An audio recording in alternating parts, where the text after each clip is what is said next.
absolutely honored to have somebody as esteemed as Dr. Tassilo SINGER come here to speak with us on his challenges and his thoughts of how cyber applies in Germany, cyber law and cyber international law, and how he handles it in Germany, specifically because he is head of cyber law in the Cyber Reserve, I think is what it's called, if that's correct. And I'm still fascinated that they're so advanced that they have a Cyber Reserve team. Those of you intending on taking pictures, I want you to digest how fortunate we are to have this guy here. In his own country, he doesn't tell people where he works, and it's not written anywhere. I have it up here because I've just made the dummy mistake, and he's going to beat me later, and we're going to have an international boxing event. He's going to win because he's German, and we've seen Rocky, and we know what the Russians can do. We can see what the Germans can do now. I'm just kidding. But anyway, we're so fortunate to have him here. You can see his experience is quite strong in law.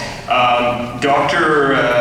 SINGER, I met him in Tallinn 2 years ago.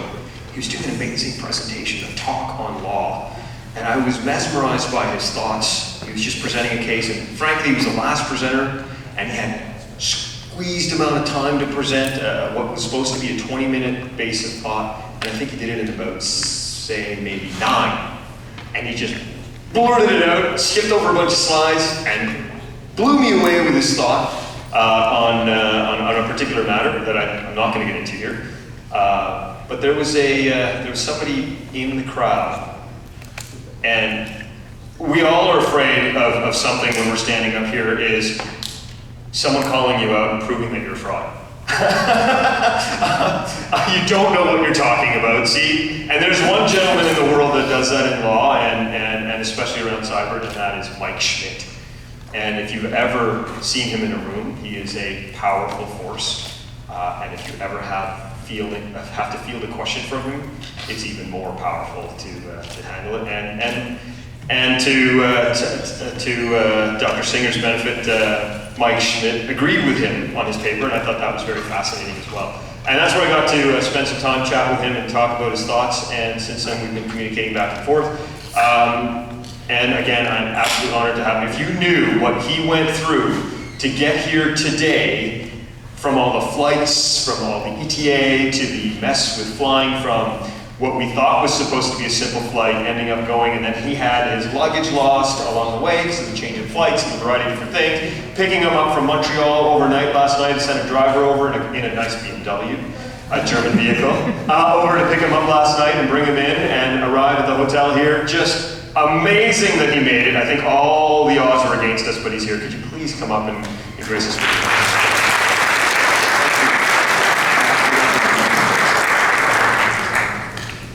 Okay, perfect. Everything's working? Hopefully. Yes, there you go.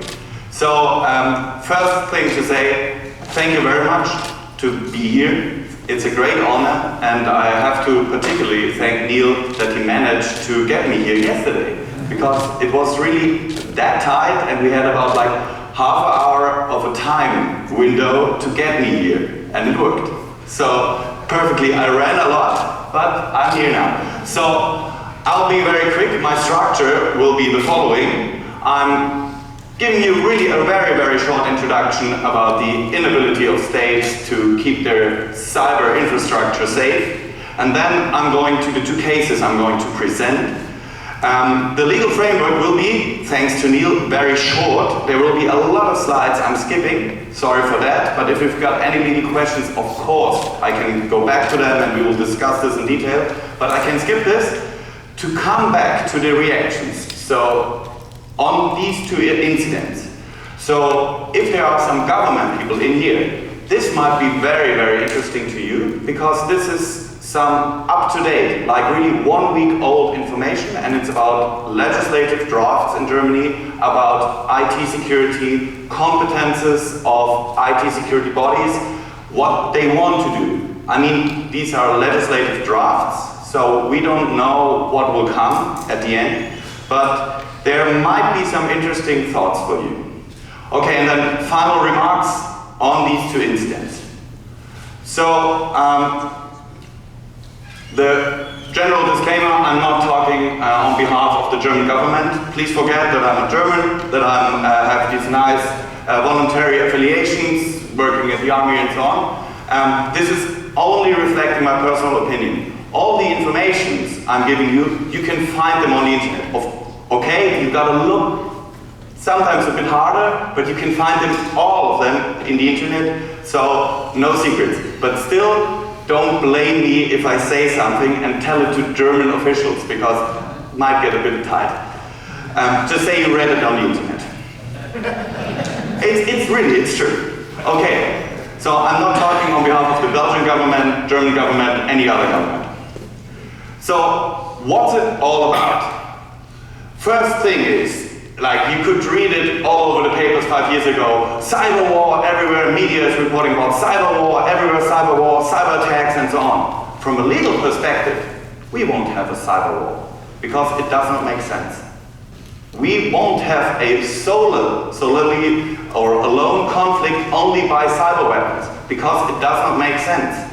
If you use a cyber weapon that is that strong to be called a weapon in international law terms, and you perform an attack which is qualified as an armed attack, it does not make sense to do this without any analog, real-life force, without armed forces. Because any other state who is victim to an armed attack by a cyber weapon will resort to kinetic force. And then you will have a regular conflict. So you are not going to have a sole cyber war. This is just a really important statement. You will have cyber warfare. So you will have open conflicts which are conducted with regular forces, with conventional arms, flanked by cyber operations. Of course you will have that. Look at Ukraine conflict. You could find such actions there. Look at Georgia, when Russia invaded Georgia. 3 days before they invaded, cyber operations started against government infrastructure of Georgia. So the military communication was harmed at some point. So they couldn't communicate properly and send their troops where they wanted and control their troops. So cyber warfare is happening. What we are going to talk about are low-level cyber operations and some cyber espionage. Neil said something about like, oh, cyber espionage, it's not forbidden. I will show you that you can make a point that it is unlawful if you consider the effects, but we will come to that shortly. You have several problems. One really important problem are the legal thresholds. No one really knows what is a use of force in cyber operations. It depends on the opinion juris, or on the state's opinion, if something is called a use of force. But states are really reluctant, and this is like a huge problem. States are very, very reluctant to qualify and act as illegal, like cyber operations. Why? Because cyber operations are attractive. It's really cool because you can do clandestine stuff, you're not gonna get attributed, you can destroy some stuff, and only if they find out they will do something, but you can always claim like, oh no, it hasn't been us, our servers have been hacked, it was a different state, Demonia or whoever, you know. So states want to keep this option open. So that's why they are very reluctant to qualify it like this. Another problem, as you've heard, is attribution. I'm not going to talk about it, especially as there is a paper coming up in the International Law Studies by the Naval War College, where Michael Smith is also working. I think it will be like July or August if they keep time frame, and I'm part of this paper, and it's about attribution and what legal solutions you can find to problematic attribution. And this will go back to due diligence obligations, so you can actually, if you want to as a state, establish attribution by legal tools. So it's fictional, as any law is. Okay, and both of these issues are needed for a lawful reaction. So this is for the introduction. I think you all know that cyber espionage is happening, and also you know that there are a lot of recent and not so recent incidents. Unfortunately, Neil betrayed me a little bit and presented one of my key fun things to get your attention, but But I will go back anyway on it, and it's just a general phrase, why should you keep your trunk clean? Well, because you don't want to end like this on the airport in The Hague. And these nice four fellows, well, unfortunately you can see their faces, which is really improper for Russian GRU units. So these four Russian agents which have been caught by this nice fellows on the right, which face we don't know. He's from the Dutch Secret Service. And actually those guys had a very nice car, which you've seen already, just parked in front of the International Institution for Chemical Weapons, and they had these nice tools in the back and just pretended to be tourists, you know, like these tourists in Salisbury where someone got killed. You know, these are the Russian tourists. They're sometimes a little bit violent, and the thing is, when they came to the Netherlands, they were already watched by the Dutch Secret Service. And so they just waited till they're ready so they can make out a case of it. And I mean, this is like the worst that can happen to any intelligence guy. I mean, now everyone knows them. They need to get a good face operation. Okay, so that's why you should keep your trunk clean. And that's just a general thing to think about, like intelligence operations are happening. But please do it more clandestine. I mean, you all know about the internet. There's a big advantage that you don't need to be there where you perform your operations. You don't need to go to the country, because otherwise this might happen to you. So use the internet wisely, do it from your country, then you may be not exposed. Well, just another side remark because it's just so funny. Please do not get into touch with a really good-looking Russian oligarch daughter and drink a lot of vodka and then lose your job and destroy the Austrian government. It's just a bad idea. If she you know, tells you like, oh, you know, I want to get a bit influence, I give you some money. It's not a good idea. Please don't do it. Even if it looks like an intelligence operation, it might not be. Okay, so now that I have your attention, let's do the serious stuff. I'm going to talk about two incidents that happened to the German government, one 2015, the other one 2016, and we had like the big important elections 2017. That's why I'm here, we're talking about election security. I just need to stick to my papers to get the facts right. Sorry for that. Well, the first thing was that the German Bundestag has its own IT infrastructure so that the parliamentary people can communicate, the fractions can communicate and so on. They have like kind of an internal network, but it is connected to the internet. Several MPs and some secretaries got an email with the ending .un.org. Wow, UN. I'm a really important MP that UN people are mailing me. Wow. That might be the first one. The email said, Ukraine conflict with Russia leaves economy in ruins, and had a link included to a UN news bulletin, which is existing. So this is what the MP or its secretary got. What would you do? It's a very nice link to the UN news bulletin. You know, it's very, very important. Very, very important. And if you're the secretary, of course you open it, because if your boss finds out that you keep such an important email secret from him, he might fire you, because it's from the UN and you're a small MP who wants to get big, you know, you will open it. So people clicked the link, and there they were. The Trojan was inserted in their computer system and then spreading all over. They used some tools, maybe you know it, Mimikatz, which is a very famous or very common hacking tool, just to get access data to the accounts of the Active Directory system. And now the big problem begins. This is really a security issue in the parliament. The Active Directory system had too many administrators, and a lot of people were unclear if they have this admin rights. So there they were. They had full access to the whole network for some time.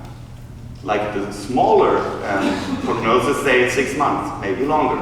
And it's still unclear how much data was extracted. They also didn't have a really good data extraction threshold, so like a system that measures how much data is leaving your servers and so on. So you see, it's a huge issue. And then, sorry, I just, that you can follow it.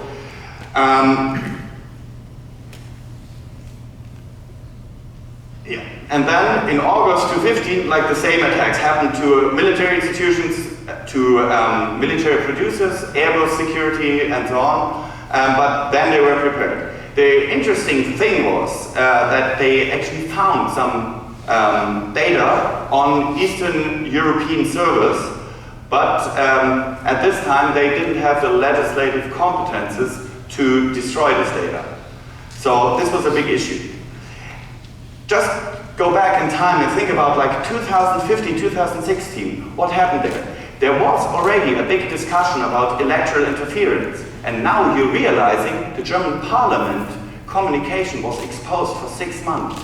And of course, everyone thought, okay, the upcoming election, we have to be very, very careful that there's any interference, any data leaks, maybe on Angela Merkel, and so on, and so on, and so on. I mean, there could be everything. In the end, fortunately, probably, nothing happened.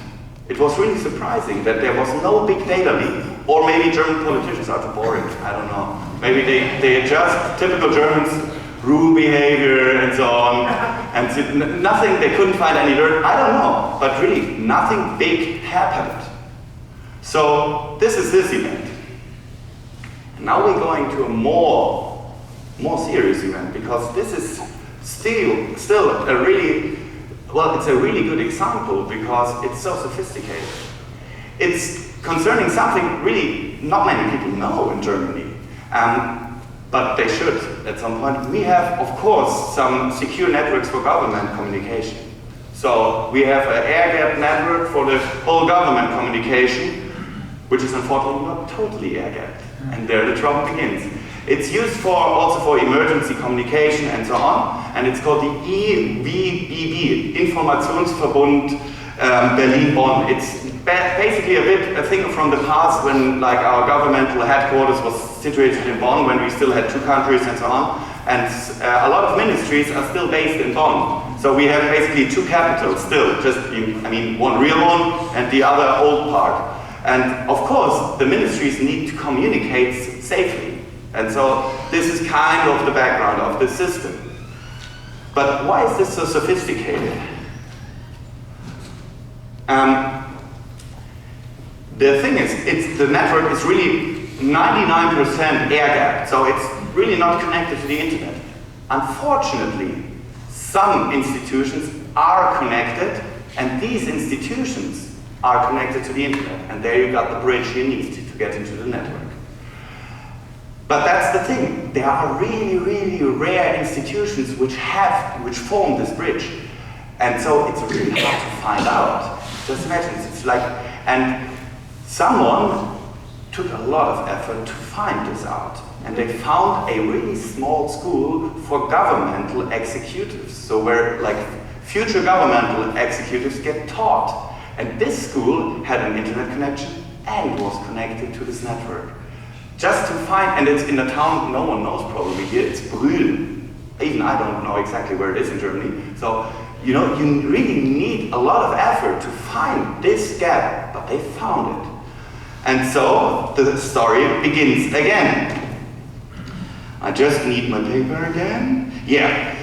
First, the web server of this institution was hacked. And then they got into 1 or 2 computers which were used for learning programs. And then probably the guys who were at university or are still at the university know Moodle and Elias. These are open source teaching tools. Really easy. They are updated pretty frequently. Unfortunately, German administrative school didn't update. So they had an under-updated system with actually a known security loophole. So that's the point where they could install their rootkits, and with very interesting drivers. I mean, I can tell you the technical details later, but they were very interesting drivers on it, like for 32-bit and 64-bit and so on. And so they were in the network. But then they waited 2 months, 3 months, nothing. They were in the network, but they didn't do anything. They stayed really undercover and started slowly in February, March 2017 to do penetration, 2017, yes, to do penetration trials at ministries connected to the EVDB. And they actually achieved to capture 17 computers in the German Foreign Office. But still, they didn't extract much data. They were really clandestine and were just looking. And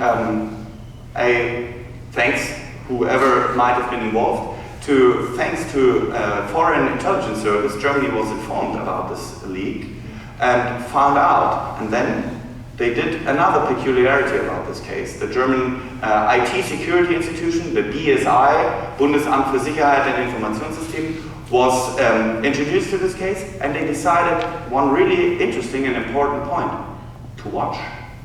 They knew the movement of the attackers, and they decided to watch what they're doing, because you can learn a lot about the techniques and what they were after.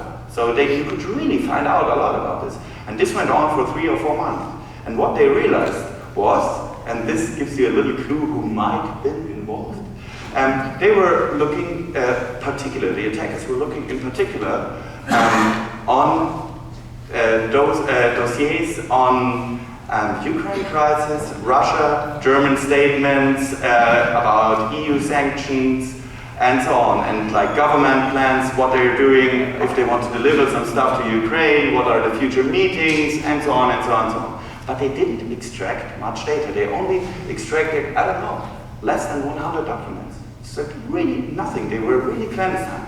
And then there was an obligatory information of members of parliament about security issues. So there are small groups who have to be informed after a certain time if there are some intelligence threats and so on. And some of those have talked to media. And then the whole thing blew up, and the BSI couldn't watch the attackers anymore. So there was this meeting. They informed the MPs that there is an issue, that they're watching it for 3 months. And like a day later, you could read it all over the media. German Bundesverwaltung has been hacked and so on. They have been watched for several months. Everything lost, because the information about the attackers are lost. The attackers know now what we know, so they won't use the same tools, they won't use the same techniques. But it's a very interesting story. So, what were the effects? I mean, less data were extracted. But there was another thing. And please, it's just a thesis. You could read about it. It's just what could have happened during this incident when they were in the Foreign Office computers. There might be some things like data exchanges between, or cooperations between European countries on terrorism and on terrorism data. And there's a pilot project, or there might be a pilot project on this going on. And unfortunately, some of these computers were hacked. And of course, what are you doing when your computer's hacked? Well, you try to reinstall it, but if it's such a sophisticated actor, you could throw it in a bin. So you had to set up the whole thing again. And this meant that they had to stop. I mean, it was still a pilot, but that they had to stop the terrorism data exchange for some time. I mean, it was a pilot, they had other mechanisms, so this is fine. But imagine if this is the only tool. What will happen? What will happen if you tell friends that you're not exchanging terrorism data with them? What will happen to your country if you don't get the information from friends about potential terrorists coming into your country? Because they say, we cannot trust you, your systems have been hacked. You didn't give us the information for 3 days, why should we? You know, think about this. This is a really, really serious issue. Luckily, this was a pilot. But think about it. This is like a really bad incident, and that's why I think the Bundesverwaltungshack hack was even worse, much worse than this parliamentary communication. Come on, you can go to the meetings and you can watch them publicly.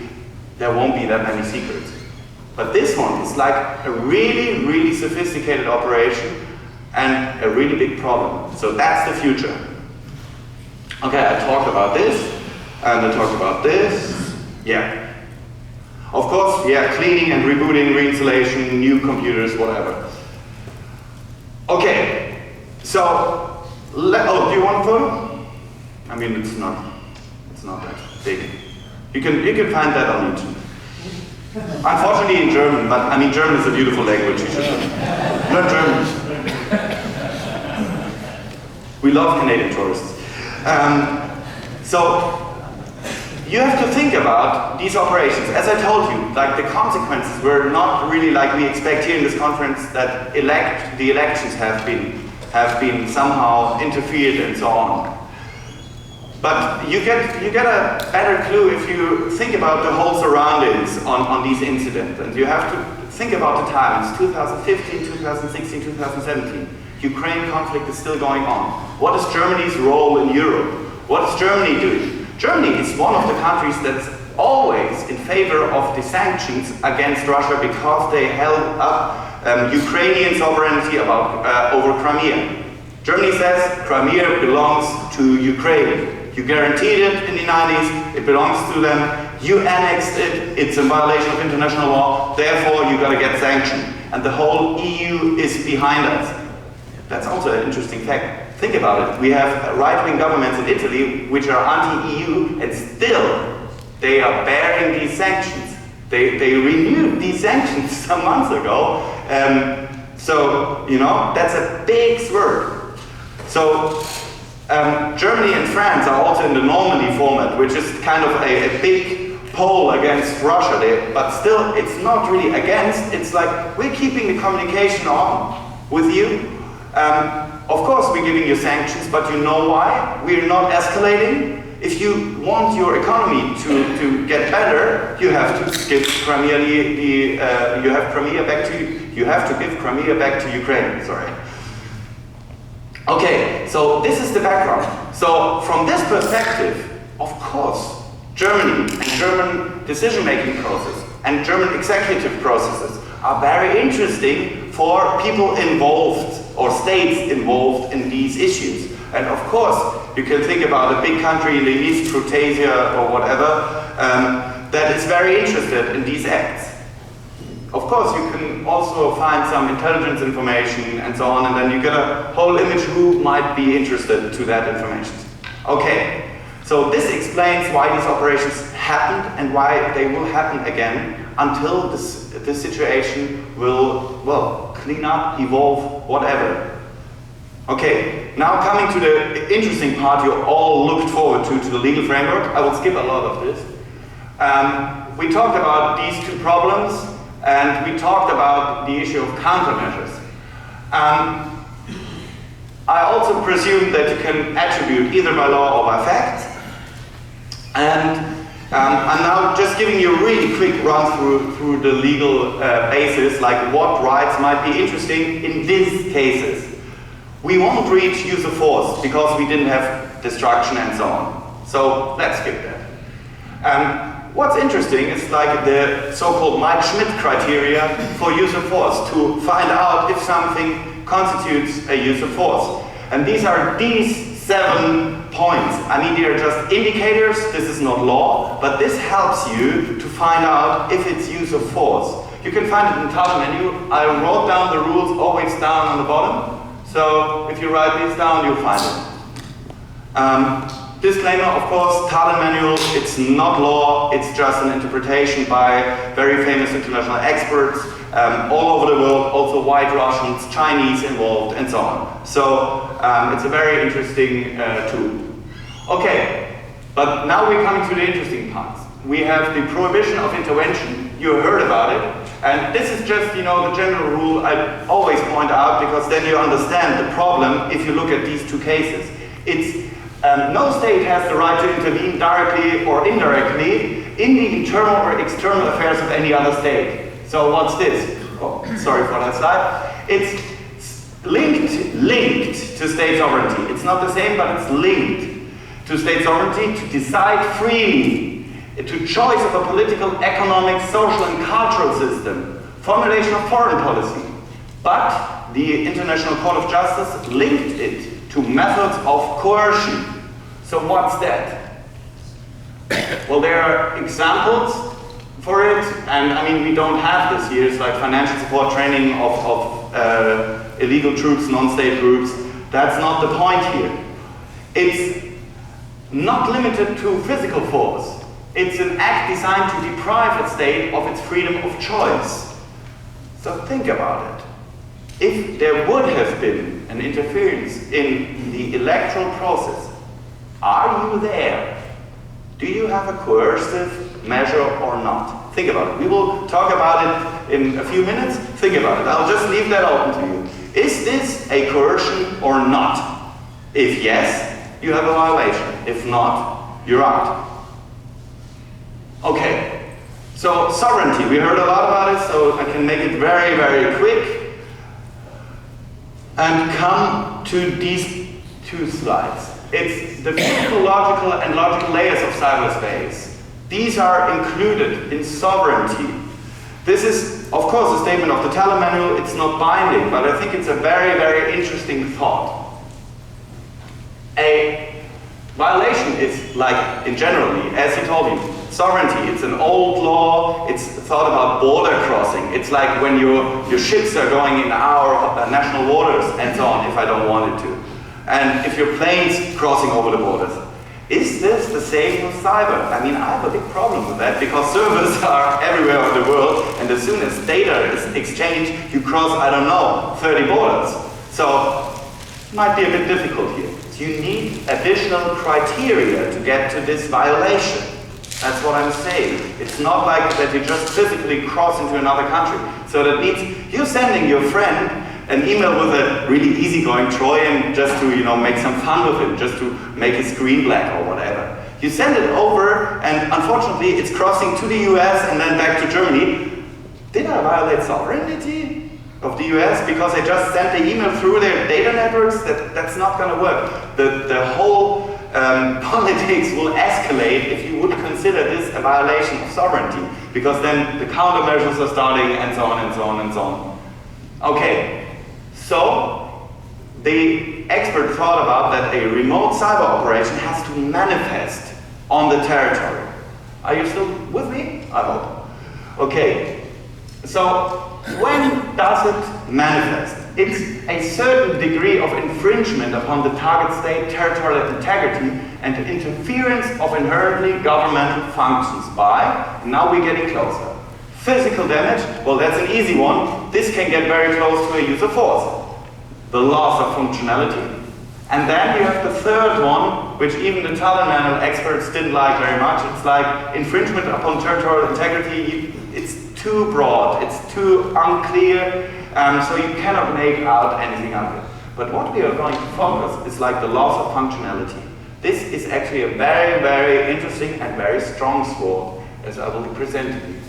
What does that mean? In my opinion, this means the bottom line for a violation of international law. And as I told you before, as soon as I got this violation of international law, I am entitled to countermeasures if I can attribute the act. So I can do something as a state, legally, from an international law position. So I'm thinking about, like, as I told you before, like the Schmidt criteria. They're really useful, they're really broad. And I think they're not only of use for use of force, you can also transfer them to sovereignty. And so if you think about it, severity, immediacy, directness, invasion, measurability of effects, state involvement. These are all really broad indicators, but if you fill them with life concerning sovereignty, manifesting physically on a territory, harming the functioning of inherently governmental processes, then you can make an argument out of it. So I have some examples which are really just indicators, just thoughts. Sorry, yes? I apologize for interrupting. I believe it's the end you prefer. Oh, it's perfect, so I can have a drink. There you go. Please. And it's my ignorance I'm asking you to clear up. There's been a lot of discussion about impinging or infringing on sovereignty, but is that something that only one state or one state's agents or organs can do on another state? Or alternatively, if an organized crime group in country A executes a crime on country B, is that a sovereign infringement or is that another type of infringement? Well, that's an interesting question. You're bringing in the non-state armed groups or the non-state groups. This touches different legal principles. It becomes an international law question as soon as the state B, the victim state, finds out that these operations are conducted out of state A and informs state A accordingly and says, hey, you guys are doing stuff and my stuff I don't like, stop it. Please stop it. If you don't, I'm starting unfriendly measures, calling your ambassador or whatever, expelling your ambassador, economic sanctions, and so on, and so I can escalate. Then it might get an international law problem. But I wouldn't go that far that like non-state groups can violate the principle of sovereignty because you just don't need it. You can get the other state with this way I showed to you. If you look from the international criminal perspective, you could also go like from national law saying like, these are criminals, they are harming my state, they are violating my national criminal law, other state, do something about it. Or maybe I have an exchange thing or a law enforcement agreement as we have in the EU luckily. Luckily the EU has a lot of this stuff so we can get some of these groups at least. If you look on the Europol side, by the way, it's very interesting on their cyber unit. They do really magnificent work and really good transnational operations in the EU and get like child pornography rings and so on all over the EU exposed. So they're doing a great work and this is like exactly what I mean with the cooperation thing. Okay? I hope I answered it a little bit. Okay. So these are just, probably you've read them, so I won't read them to you. So these are just thoughts. I got some more. What about the functionality of programs, tools, systems, data documentation? Sorry, I didn't translate it one. Sorry. Judiciary stuff. I mean, we're talking about like digital judiciary system in Germany, where all the data and the documents are exchanged only digital-wise. Just imagine to interfere with that one in a big process about corruption or something. I mean, the whole legal system will be questioned by the people if there are some problems in there, if some evidence is missed, and so on. I mean, this is a big issue. You can harm a state really much if you go into their judiciary system. If you harm the neutrality and the objectiveness of your law enforcement. That's a big thing, in my opinion. So, you see, there are other examples. The problem is, this is really new stuff, and states are yet unwilling to say, this is our red line. These things are considered essential for our government work. These things are considered inherently governmental functions. You violated this state demonia, and so that's why we're exposing you to countermeasures.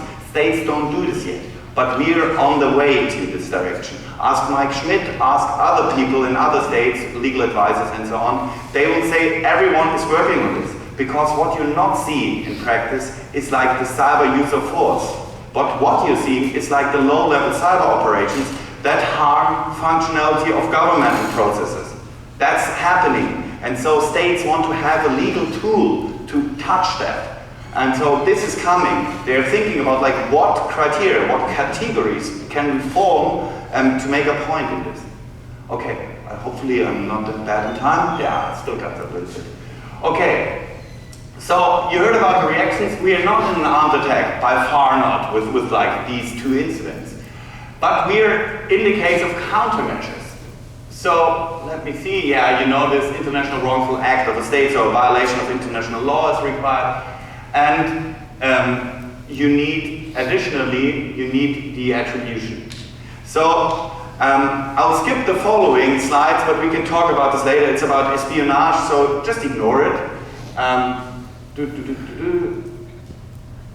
Okay, yeah. So let's talk about these two incidents after you've heard what I told you.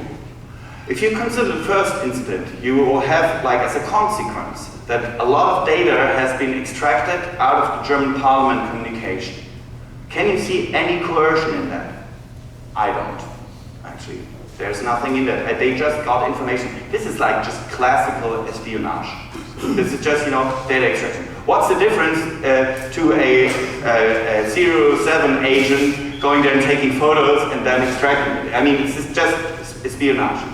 If you consider the computers that had to be exchanged, okay, you would say, that's bad, but still, I mean, the parliamentary process, in this case, was not harmed.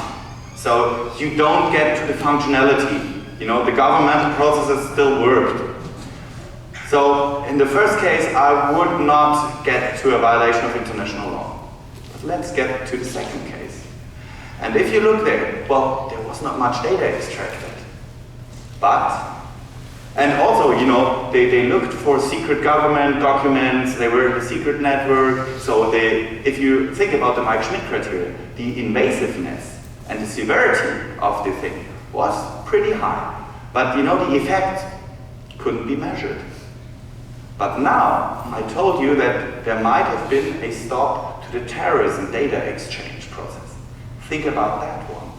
Isn't this an inherently governmental function that you exchange terrorism data, that you can protect your borders and help other states to protect their borders against terrorism?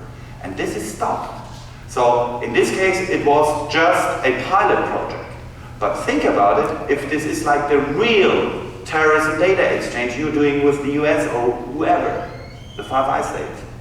Think about it. If this is harmed and blocked, you have a big point of a violation of the principle of sovereignty, because your functionality is blocked and inherently governmental process is harmed and violated and stopped. You cannot exchange terrorism data properly. Just imagine what will happen to your security organizations if you cannot find out that the terrorist is coming into your country because your process is stopped because of such a cyber operation. You're in big trouble if you're the responsible person. And if you're the responsible politician. So, that's my point. The second case, the Bundesverwaltung hack, is really, in my opinion, if the terrorism data exchange process would have been harmed really hard, this would be a violation of international law, and Germany would have been entitled to countermeasures. If you could attribute it, but I can tell you it could be attributed. In this case, yes, because they were watched. And they got some documents they shouldn't have sent to their home.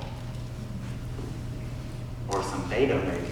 So, now, if I have some 5 to 10 minutes, I'll just tell you what is happening now. Because this is very complicated. Just look at my paper. There's a lot of stuff happening. What is happening right now is, of course, the discussions were, what shall we do? Like the external measures, this is obvious. Of course, there has been some sort of protest to certain states, through Asia, about these two operations in Russia.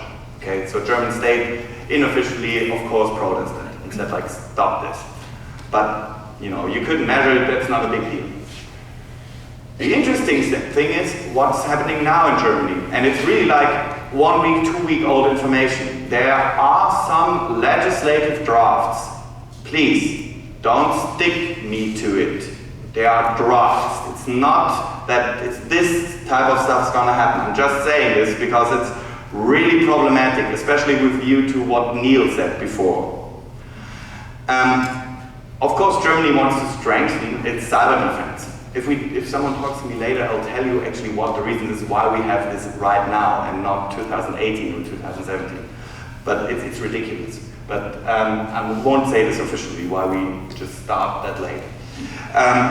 We want to have a strengthening of our cyber defense. We want to strengthen our Bundesamt für Sicherheit in der Informationstechnik. So this is our IT security general office, I would say.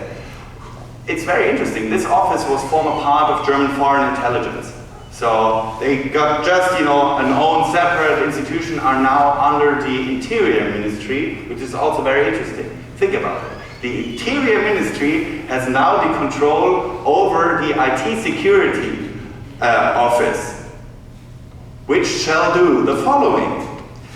It shall get some new competences and get a more stronger position. Of course, more IT guys and so on and so on and so on, but they shall get more competences, and now you should listen to it.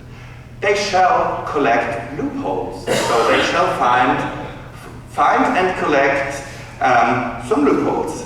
and security fails in secure systems. There shall be a more stronger obligation for companies, on the other hand, to notify if they found any loopholes. So think about it. They collect loopholes in companies? Okay. There shall be data storage, more data storage, longer data storage, and probably you've heard we have a very, very nice EU data storage resolution, which is obligatory. There shall be tracking of computers. There shall be some obligations for the telecommunications companies to data storage and to store IP addresses and actually give the IP addresses to the BSI.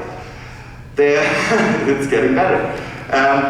There shall be an order, they want to allow police or the BSI to issue an order to the telecommunications providers to transmit and redirect data through their state systems. I see some faces now. It's getting really serious. And they want to force IT companies to patch and delete malware. And now this is the best. I saved it for the end. This is the best. They want to redirect and transmit communication with bot networks so that they can take over the control over the bot networks. So I see you're liking this stuff. It's a draft. I think most of it won't get through Parliament, but it's exciting. Just think about the bot networks and so on, and get the redirection of data transmission, and then think about what Neil said about sovereignty of other states and so on. This is a pretty hot thing they're planning. But no one will realize, because German authorities, of course, are very clandestine and no other state and so on, and it won't cause any diplomatic trouble. Neil, I'm finished in 3 minutes. Sorry. Take your time. All good. Okay. So I'm getting to the end now. What the plans are. Basically, they think about a 4-step approach. First step, if you have cyber incidents like this, first step is really easy, and I think which is okay under international law, is blocking data transfer. So it's just blocking them off if they get into your country, harm anything that's relevant. That's okay. Second one is redirecting data transfer. This is getting a bit more harder. Second step, we are already there. Think about third step. It's hacking foreign networks and changing and deleting data. Ooh, sovereignty calls. And actually, but in particular, the third step is planned because of the Bundestag hack. They really refer in the legislative papers to it, because they found a big bunch of the data which was extracted on Eastern European servers in other countries. But they couldn't delete it. They were there, they saw the data. They said we could delete it, please. And they said no, we don't have a legal basis. Now they're thinking about creating it. I think Foreign Office will freak out when they get to the discussion. But it's from the Interior Ministry, they don't have to care about international law. It's purely Interior Ministry. But we're not yet in step 4. And step 4 is interfering with the functionality of used IT systems in other countries. So that's what you wanted to hear. It's the hackback. They really think about installing German legal competence for a hackback. I mean, you could do this if you're doing it on international cooperation. You could think about it if you consider, which is one of my last ones, if you consider these two nice competencies. Think about NATO Article 5. What if these servers are in another NATO country? I mean, normally you should have that good relationship to other NATO countries that you can call or you can notify and say, hey guys, we've got a problem. Can you do something about it, or let me do something about it? So this can be made possibly practically, but you have to find the international law rules. Also, Article 42.7 EUB is basically just a translated Article 5 of NATO contract. Yeah? So there you could find like the tools. But what are you doing if you've got a non-NATO, non-EU country? And probably that's the area where these attacks come from, or are the servers where the malicious data is transferred. So, very, very interesting thoughts what they plan. And it's really no bogus, it's legislative drafts, you can find them in the internet, and there will be, you can watch this from far away, there will be very hard discussions. And we have not yet talked about the constitutional matters. Think about the balance between freedom and security. Think about freedom rights, think about data protection, and so on. This is a really, really hard topic. But on the other hand, well, security weighs really hard. If you say that other states trying to harm your really, really precious process. And so this is getting me to the end, my final remarks. Well, this is just law stuff. You have to think about functionality. You have to think about legal basis in international law and in national law. National law, very important. And you should seek international cooperation. And that's why I'm really happy that I'm here, so that we can think about international cooperation. That should be like really our intention here. So this coming to my broader end, and this is probably my answer to the question of coercion. Democracies are under fire. You have heard about Gerasimov. If not, look him up. Look stuff about Gerasimov up. Then you will find out what your opponent or a state which is willing to do such operations is willing to do and how it will do. Actually, the Gerasimov doctrine is getting taught at German officer schools right now to find out like how to counter that. Low-level operations, either military or non-military, get under the level of a use of force, but still do kind of force, but only with not a military goal, but with a political goal, to get the other side, to surprise the other side, to get on top of them. And think about the following. Russia don't have cyber problems because they're talking about a total different thing. They're talking about information operations. So if you consider the whole problem as an information issue, you know where to work with and you know what to do about it. It's information, you have to tackle that. Democracies depend on free, transparent and objective information. But there you are. What about fake news? Freedom of speech says, well, you can do fake news. That's freedom of speech. Tell whatever is wrong. But then the state is in the obligation to give objective, neutral information. But on the other hand, if the state has the ability to control information flow, have an authoritarian state. Look at Hungary, look at Poland, look at Italy. Yeah? You find a lot of examples. Then you can have propaganda. I mean, Germany made a lot of experience about propaganda and misinformation of people, but also like of people who want to believe such stuff. So this is like a really, really important thing we tend to forget. It's that we need to have neutral and objective information. And this is the end of my presentation. We have to foster information politics. We have to create objective, neutral media to confront these operations, to get ahead of this fake news problem. And that's actually, we got to fight for our democracies, and our democracies have to fight for them, because we are really under fire. And actually, look at the EU, look what will happen in the next years. We are in severe trouble right now. So, thank you for your attention, and sorry that I was a bit late. And